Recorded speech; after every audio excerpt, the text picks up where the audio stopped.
Je m'appelle Marie-Natacha et j'ai organisé la plus grande Fashion Week du Congo, la Kolwezi Fashion Week.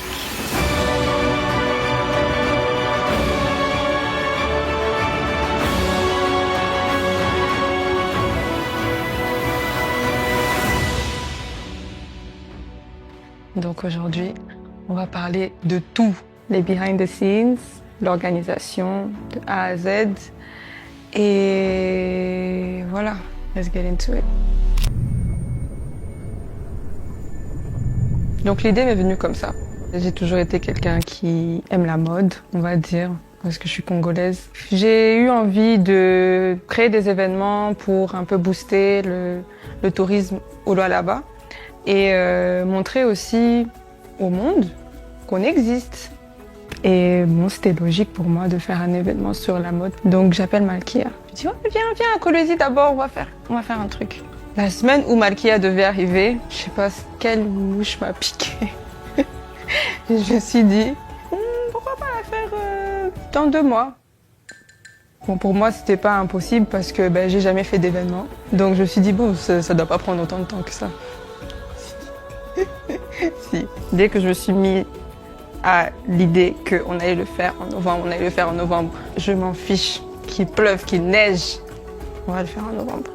Donc on est toutes les deux des jeunes filles de moins de 30 ans. On s'est dit on va travailler avec notre entourage. Notre entourage, ce sont des gens de moins de 30 ans aussi.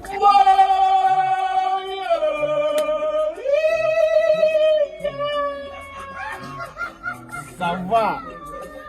C'est pas facile de planifier un événement en 2 mois avec des gens de moins de 30 ans qui n'ont jamais fait d'événement de leur vie. Mais bon, je l'ai pas pris trop comme un challenge, mais plutôt comme une tâche. C'était pas genre un truc de ouf pour moi. Let's just do it, like on le fait et puis on va voir. Pour toute chose, il faut qu'il y ait un concept. Il faut qu'il y ait une vision, une idée, et après, le reste va découler de ça. Le message qu'on veut transmettre avec une Fashion Week, parce que comme je l'ai dit, c'était pas juste pour faire un événement de mode, mais c'était vraiment pour promouvoir le pays et la ville de Kolwezi. Donc il fallait définir le concept, définir le thème central, on va dire, et puis définir aussi ce qu'on va raconter, donc sur les 4 jours, parce que on l'a pris beaucoup plus comme une histoire plutôt que un événement juste où on voit des choses et puis on parle. Non, ça doit être une expérience qu'on doit visiter le Congo dans chaque univers qu'on va créer. Donc il fallait qu'on décide les univers, qu'on décide les concepts, les thèmes, la décoration, les designers, tout ça. Donc c'était ça la première étape d'abord. Donc ça c'était notre première réunion. Je me suis dit une Fashion Week, c'est une Fashion Week. Week veut dire semaine en anglais. Donc ça ne peut pas être un jour ni 2. Au moins 4. Je me suis dit au moins 4 jours pour commencer. Puis après on va voir. Le thème central c'était extraction de style. On a voulu raconter une histoire, donc l'histoire de Kolwezi, qui est une ville minière où on a toujours extrait des minerais, extrait des richesses. Donc cette fois-ci, on va extraire une autre richesse, qui est la richesse culturelle, la mode. Du coup, on a décidé 4 jours, 4 univers. Et le premier était Cobalt, deuxième Sapologie, troisième Cora Date pour Kolwezi Rassemble et le 4e Cuivre. Voilà, c'était ça notre première étape pour nous diriger. On a appris beaucoup de choses. On a appris qu'on n'a pas fait assez de recherches et qu'il faut faire beaucoup de recherches. Donc on a découvert que le cobalt n'était pas trop bleu. C'est rose. C'est rose, oui. Et ça, on l'a découvert quand on a dû passer à la deuxième étape qui était donc les invitations.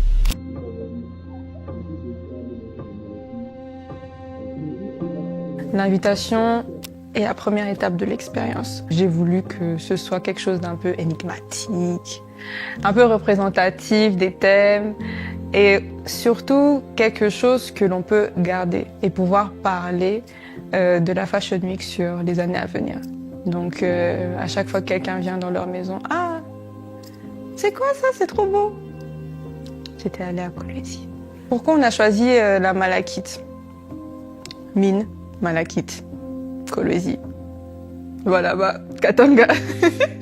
Et la dernière fois, il y avait quelqu'un qui était venu au Lualaba et il a vu les bijoux et les objets en malachite qui étaient vendus à l'aéroport. Et juste avant de partir, il en a pris plein. Et je me suis dit, ah, les gens qui connaissent pas le Congo, ils kiffent parce que c'est un souvenir du Congo, c'est un souvenir de l'Afrique. Et donc, c'est très représentatif de la richesse de nos sols. Donc, pourquoi pas prendre la malachite? Et donc voilà, on part voir monsieur Jeff, papa Jeff. C'est un artisan de la malachite, et pas que de la malachite, il fait plusieurs autres œuvres. Il n'y a pas le cobalt ici.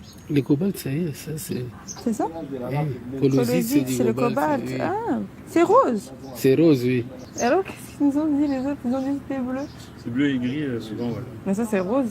C'est rose, oui. À l'état naturel. Brut, hein? Et... Mince. Du coup, on va tout changer. Et ça, alors? Sphéro-cobaltique. Sphéro-cobaltique. rose. Sphéro-cobaltique. C'est du cobalt aussi. Donc, y a pas, le cobalt, c'est pas bleu.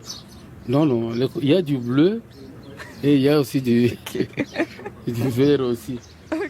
Donc on est allé le voir, on lui a dit bon, on a cet événement. Bon, d'abord on n'a pas voulu commencer à expliquer aux gens c'est quoi une fashion. Donc tout ça c'est nouveau pour les gens du Lualaba. Pourquoi on va commencer à partir dans les détails? On va juste lui dire on peut faire un événement et voilà, on a besoin de ces boîtes là pour faire pour l'invitation. Contrainte de temps. Il nous restait à peu près 6 semaines avant l'événement. Je suis pas sereine. Mais ça va se faire, ça va se faire. C'est juste parce qu'ils n'ont pas de courant et tout. Oui. C'est normal. Moi, je connais mon pays. Donc, je vais pas dire il reste 6 semaines avant l'événement au monsieur qui va faire les boîtes d'invitation. Je vais lui dire vous aurez 2 à 3 semaines maximum pour nous produire ce qu'on vous demande. 200 boîtes, 3 semaines. Je lui fais à moitié confiance. Et il y a une autre personne qui vend des bijoux en malachite juste à côté de lui à l'aéroport, donc je lui parle. Comme il y avait d'autres éléments dans la boîte à faire, on fait travailler tout le monde. Papa Jeff, vous inquiétez pas, je peux le faire, tout. Je dis non, tu vas pas savoir faire 200 boîtes et les éléments qu'il y aura dans les boîtes. Donc il faut départager le travail. Voilà, là maintenant il faut faire des allers-retours, on fait des essayages et tout. Bon. On a une première boîte 3 jours après. Une boîte en 3 jours. On a 200 boîtes. On va les mettre dans des meilleures conditions. Peut-être que là, ça va mieux marcher. Donc, on leur donne le courant, tous les éléments qui peuvent leur permettre de travailler plus efficacement. J'attends 3 semaines. C'est le jour où ils devaient rendre les boîtes. Je pense qu'il y avait 0 boîte qui était prête. Parce qu'ils nous ont dit, ah non, on fait tous les éléments et puis on les rassemble ensemble. Et puis voilà, à la fin, on va vous donner. J'ai dit, on est déjà à la fin là, du coup. Premier lot de boîtes arrive. Je pense que c'était une 30aine de boîtes. On est à 2 semaines de l'événement. On avait besoin de 200 boîtes. Je sens les boîtes. Et je sais que les boîtes ne sont pas sèches. Donc du coup, je commence à les ouvrir.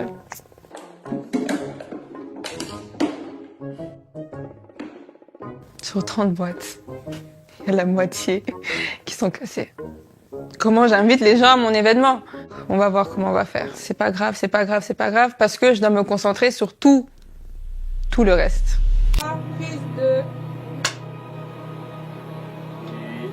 Et action!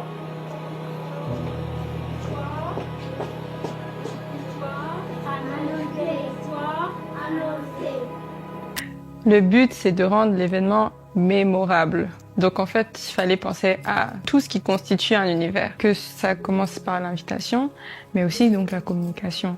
Et dans la communication, on a pensé pas seulement à une belle image, mais vraiment à marquer les esprits. J'ai des connaissances en cinéma, etc. Donc on a analysé ça un peu comme un film, quoi.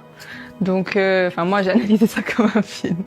Donc dans un film, il faut une histoire, il faut créer l'univers. On va dans la musique, on va dans l'image, on va dans ce qu'on va dire, que ce soit les couleurs, vraiment comment captiver son audience. On a commencé par la musique.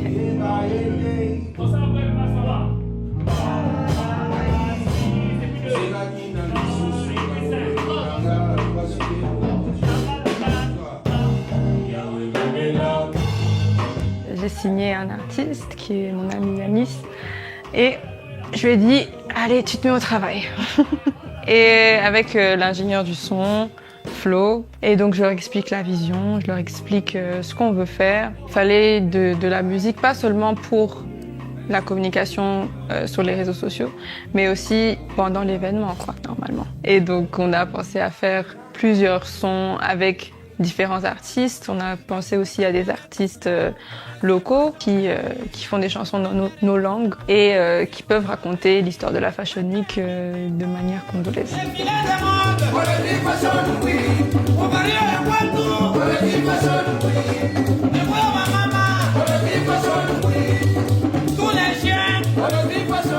J'ai pensé à eux parce que, comme je l'ai dit, il faut parler du Congo, montrer tous les aspects qui ne sont pas visibles du Congo. On a commencé par la musique, puis maintenant il faut l'image. Il faut la communication sur les réseaux sociaux parce que nous sommes à l'ère des réseaux sociaux. On a pensé il faut un trailer, il faut annoncer l'événement d'une manière.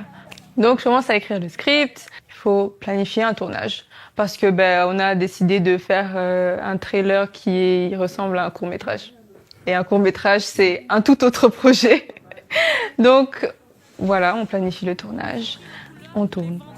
On essaie d'aller le plus rapidement possible parce qu'il faut poster dans les temps. Donc le premier post devait être le trailer. Les retours sont extrêmement bons. Les gens se disent mais c'est quoi ce truc en fait? Je comprends pas trop. C'est joli, c'est au Congo. Ouais, c'est au Congo. C'est à Kolwezi. Ça a été fait par des Congolais. Il y avait le trailer, il y avait d'autres éléments. Il fallait faire les capsules qui annoncent les 4 univers. Là, comme on n'avait pas beaucoup de temps, je suis là. Donc, on m'a utilisé comme mannequin. Voilà, dès qu'on a eu les capsules, on a eu les invitations qui ont été envoyées après. Là, on se dit, c'est du sérieux, on peut pas abandonner, quoi. On n'a plus le droit d'annuler.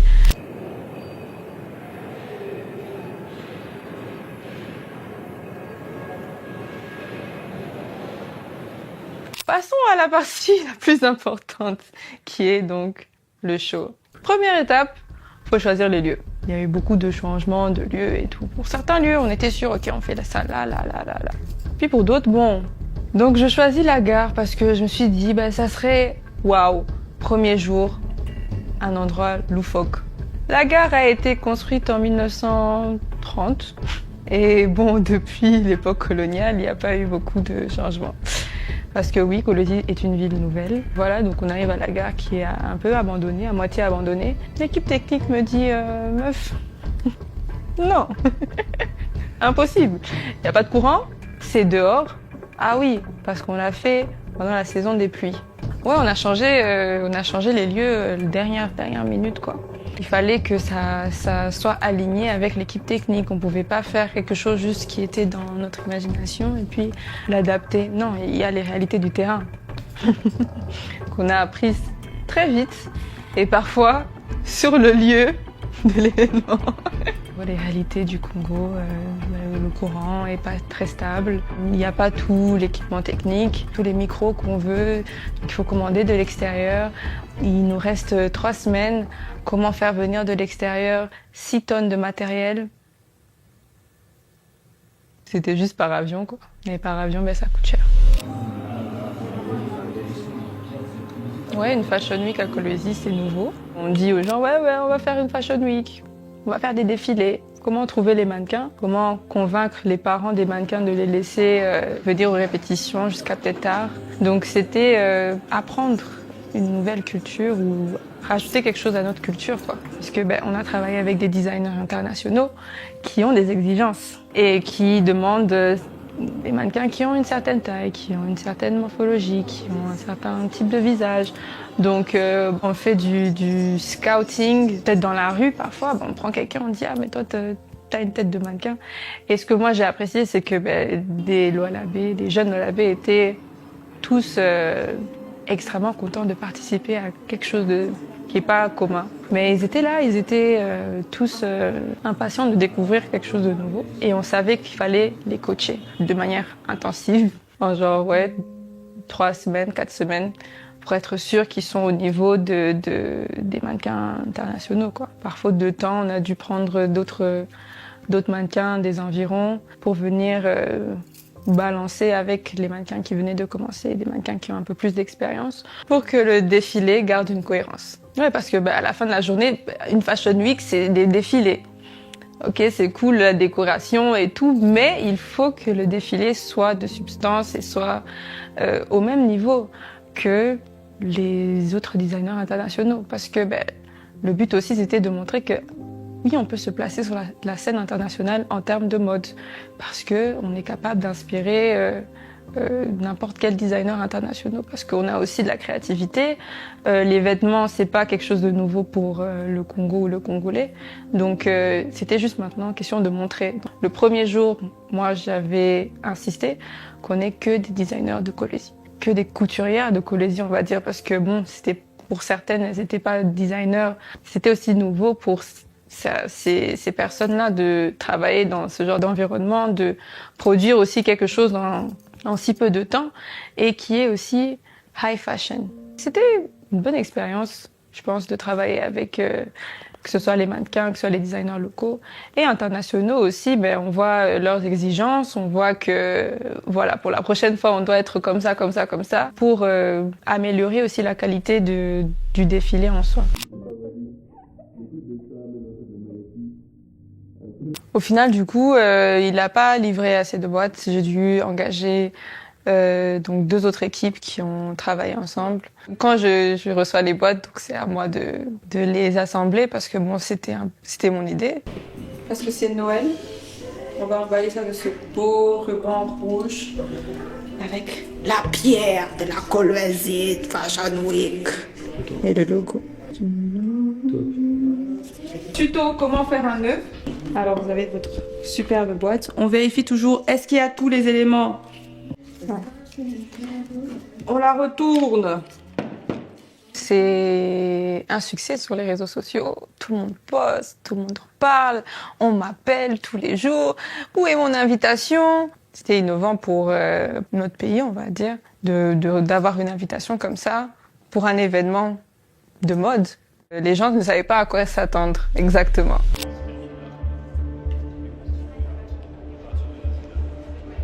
Le jour J approche. Il faut répéter, parce que chaque chose, c'est une histoire qu'on essaie de raconter. Moi, je fais autre chose, je suis pas aux répétitions.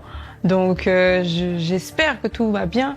Donc, le jour d'avant, après la conférence de presse, après tous les aléas qu'il y a eu pendant la conférence de presse. Mais il y a personne, il n'y a pas un seul photographe, pas un seul vidéaste. Je me suis dit, bon, je vais aller checker. Je vais aller voir comment ça se passe, la répétition générale. Et là, on se rend compte de tout ce qui ne va pas. Et il est 19h, le soir d'avant, on improvise. Et on fait le travail des gens, si le travail n'est pas fait. Et donc voilà, je me retrouve à coacher les mannequins, être coach scénique aussi. Jamais fait ça de ma vie. Voilà, on apprend. Et c'était bon. Je trouvais ça cool, je sais pas. J'ai apprécié, j'aime pas improviser, mais bon. J'aime travailler, on va dire. On a fini ça très tard, à 3h du matin, le jour J. J'ai dormi 3 heures, parce qu'il fallait que je me réveille à 6h pour me faire maquiller, parce que à 10h, on doit ouvrir la Fashion Village. On ouvre la Fashion Village, tout ça, cool. On est censé commencer le show à 16h. J'arrive à 11h, pratiquement rien n'est prêt. On doit être à 12h.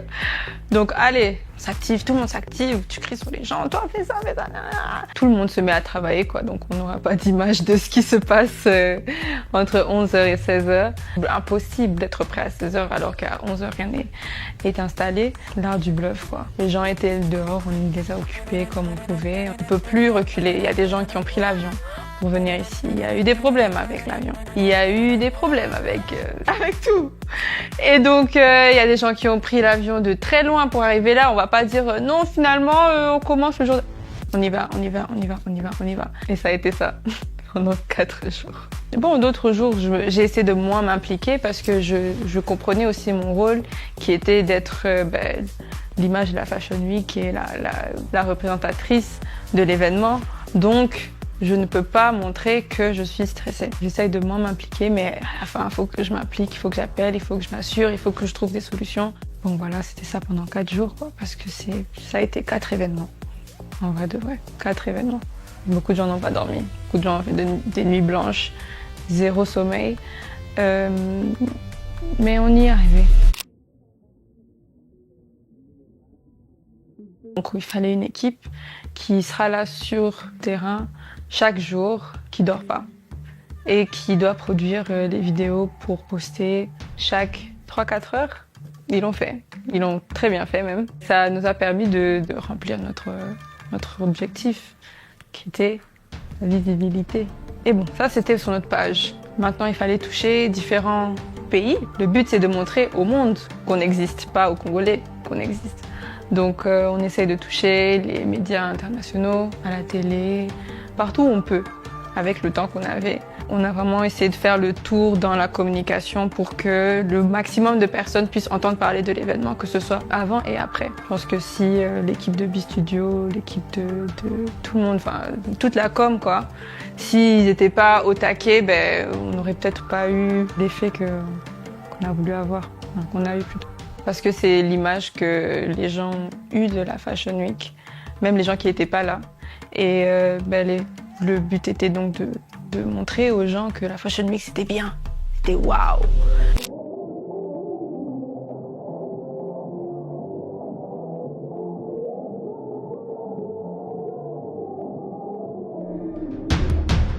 Bon, après on a su quand même se reposer et être heureux de ce qu'on avait accompli.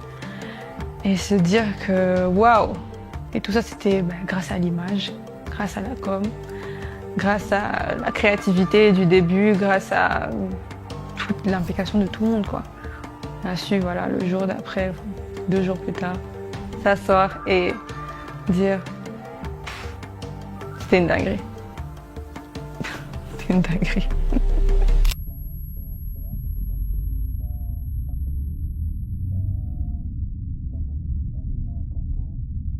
Je suis fière de la Kolwezi Fashion Week et de ce qu'on a accompli en si peu de temps avec tellement de contraintes. Tout le Congo a parlé de Kolwezi et tout le monde, on va dire, a vu que on existait. Donc on a placé le pays et la ville sur la carte en fait. Et donc ça, c'était le plus gros objectif. Et là, je suis plus que fière parce que on a pu créer un événement qui a rassemblé, que ce soit les gens du Lualaba, que ce soit les gens du Congo ou les gens de la diaspora, mais on a tous su s'asseoir et dire la Kolwezi Fashion Week, c'était très bien. De créer cette cohésion nationale, de créer cette fraternité, bon pas créer mais amplifier la fraternité entre nous Congolais, se dire que des jeunes Congolais ont su faire quelque chose qui a impacté l'image du Congo. Dinguerie. Dinguerie. Donc oui, je suis fière de ça. Je suis fière de mon équipe, de ne pas avoir abandonné, de m'avoir suivi dans cette idée folle. On peut le dire, c'était une idée folle de faire un événement de cette ampleur-là avec le temps qu'on a eu, quoi. Ouais. Dinguerie de toutes les personnes qui se sont dit ouais on va être fous avec toi Natacha et on va y aller, on va finir et on va montrer qu'on est capable. Je suis fière de moi. Ouais, je suis fière de moi. C'est venu de mon petit cerveau quand même, non? Je suis contente d'avoir pu transmettre un message que je disais souvent autour de moi, quoi, que je veux changer les choses, je veux changer l'image du pays. Le Congo est tellement plus que ce qu'on montre sur les réseaux sociaux, au cinéma, dans les médias, etc. Et donc oui, la Kolwezi Fashion Week, c'est la première chose que j'ai pu faire et on peut tous le faire. Tous les jeunes qui me regardent au Congo, en Afrique, on peut changer les choses. Et ça n'a pas besoin d'être comme on nous a appris à changer les choses en faisant ça. Non, on peut créer notre manière de changer les choses, innover, même dans le changement de mentalité. C'est pas parce que je suis telle personne que j'ai pu le faire, mais c'est parce que j'avais la détermination et j'avais un objectif et je dois y aller. C'est juste ne pas abandonner en fait. Tu te donnes un objectif et tu finis. Que ce soit pas comme tu le penses, ok d'accord, c'est pas grave. Mais au moins, tu as essayé. Et nous, on a essayé et on a réussi. Donc tout le monde peut le faire. Tous les Congolais peuvent le faire. Nous, on a su impacter dans la mode. On a su impacter dans l'événementiel, mais il n'y a pas que ça. On peut impacter dans l'architecture, on peut impacter dans le journalisme, on peut impacter dans la médecine. Enfin, il y a tous les domaines possibles où on peut changer l'image, mais aussi changer notre pays. Parce que c'est bien facile de dire qu'il y a tel problème chez nous, mais si déjà même dans notre entourage, on ne change même pas notre manière de parler du Congo, comment on s'attend à ce que les autres parlent bien de notre pays? Comment? C'est pas logique. Pas tout le monde aura l'occasion de faire un événement de cette ampleur-là. Mais chacun, dans notre quotidien, on est capable de changer des mentalités dans notre entourage, dans notre famille, avec nos amis, dans notre travail. C'est possible. Et je pense que si chacun d'entre nous met un peu de soi, on peut réellement changer le Congo. Donc, je pense que c'est ça mon message. Pour finir, je voudrais remercier tout le monde. D'abord l'organisation, que ce soit le directeur de la production ou la personne qui a ramassé les déchets à la fin. Vraiment, merci à tous pour leur implication parce que sans eux, on n'aurait pas de Fashion Week. Merci à tous les sponsors. Merci à ma maman d'avoir cru en moi, de ne pas m'avoir dit d'abandonner, de m'avoir laissé faire mon truc, mais aussi de m'avoir supporté durant tout ce processus-là. Merci à l'audience, parce que sans vous, sans les likes, sans les partages, sans les critiques, même négatives, ça allait être un événement qu'on oublie. Mais non, mais grâce à vous, on ne nous a pas oubliés. Donc merci à vous et on se voit à la prochaine, non?